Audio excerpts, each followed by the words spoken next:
100,000 on a beat.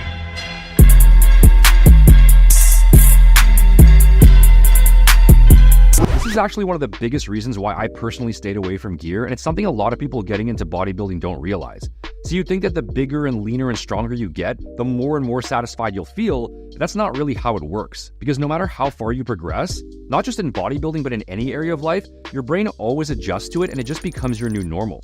And in some cases, the opposite can happen where the better your physique becomes, the more stress it creates. I never really was satisfied with my body. I looked in the mirror and I said to myself, I don't know how this shit body can ever win. When I brag about myself, that's all bullshit. Because now you're obsessing over every tiny detail, comparing yourself to those around you even more intensely than before, and you have more anxiety about holding on to your existing gains, and even more if you regress even slightly for whatever reason. And it's one thing if that happens to you as a natural. I mean, it's pretty normal to some extent for anybody who's pursuing a high level of success in any endeavor, but if you're enhanced, it's going to complicate things even further because now your accomplishments are hinging on the drugs.